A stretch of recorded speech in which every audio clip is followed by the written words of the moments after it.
Greetings and blessings unto you, my brothers and sisters, through Yahushua HaMashiach, through our Yeshua. And blessed be our Yeshua, blessed be our salvation, our redemption, the Holy One of Israel, the Word of Yah, El Elyon, Ahaya, Sherahaya. And great is the Holy One of Israel in the midst of us, and we rejoice in you.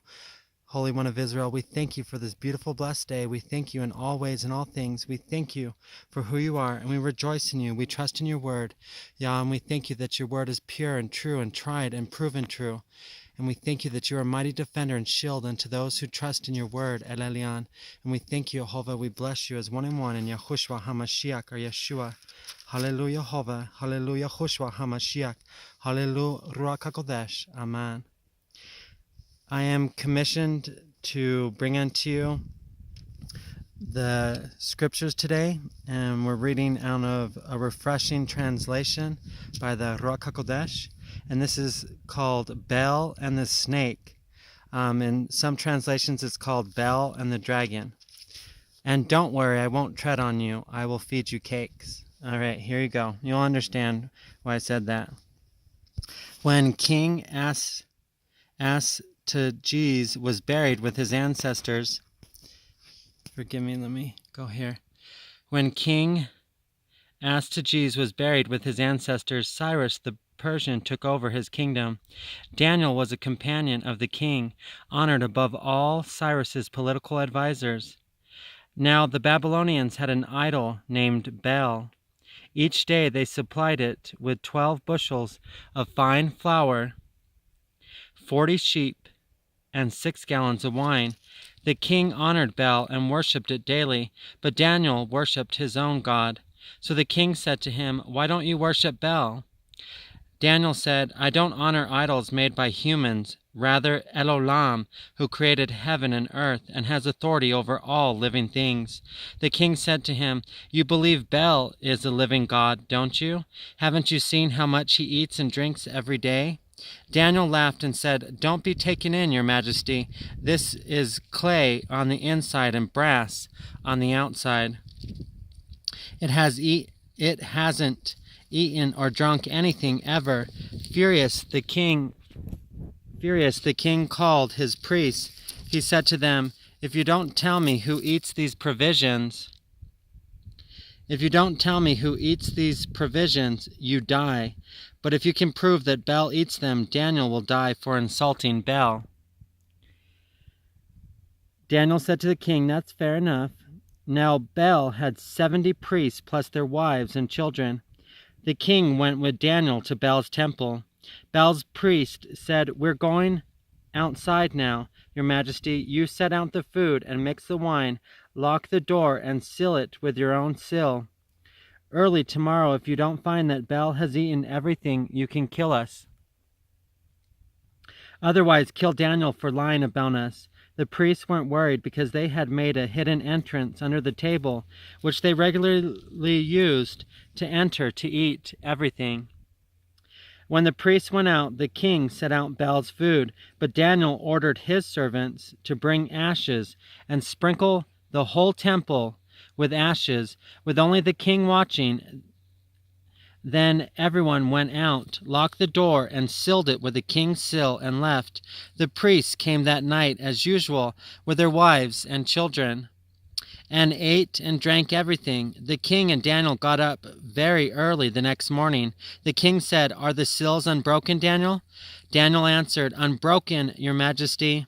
As soon as the doors were open, the king looked at the table and yelled, "You are great, Bel. There's nothing fake about you." But Daniel laughed and held the king back from going in. He said, "Look at the floor. Whose tracks are these?" The king said, "I see the footprints of men, women, and children." Then the king became angry. He arrested the priests, their wives, and children. They showed him the hidden doors through which they regularly entered to eat what was on the table. The king killed them and handed Bel over to Daniel, who tore it and its temple down. Now there was a big snake that the Babylonians worshipped, also called a dragon. You know, that old serpent of old, that dragon? And this is verse 23. Now there was a big snake that the Babylonians worshipped, the king said to Daniel, "You can't say that this one isn't a living God, so worship it." Daniel said, "I will keep worshiping Jehovah, my El, or Jehovah Eli, because Yah is El Olam, Yah is a living God. But your majesty, just give me permission and I'll kill the snake without using a sword or a stick." The king said, Yod He Vav He, number 26. The king said, "I give you permission." Then Daniel took tar and cooking grease and hair. He boiled them down. He made patties or cakes and put them into the snake's mouth. The snake swallowed them and burst open. Daniel said, "Look at what you have been worshiping." And that's why I said, don't worry, I won't tread on you. I will feed you patties. I'll feed you cakes. Daniel in the lion's pit. When the Babylonians heard what happened, they were very angry. They came together as a mob and started toward the king, saying, "The king has become a Jew. The king has become a Jew. He's tore down Baal, killed the snake, killed the dragon, and murdered the priests."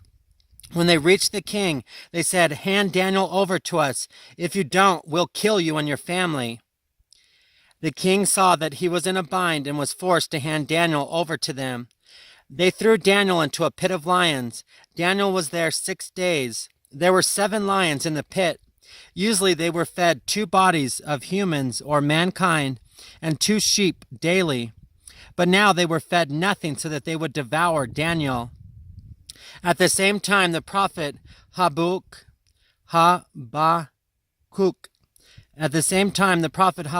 was in Yehuda. The prophet had boiled a stew, put some bread in a bowl, and was carrying it to the people harvesting the field.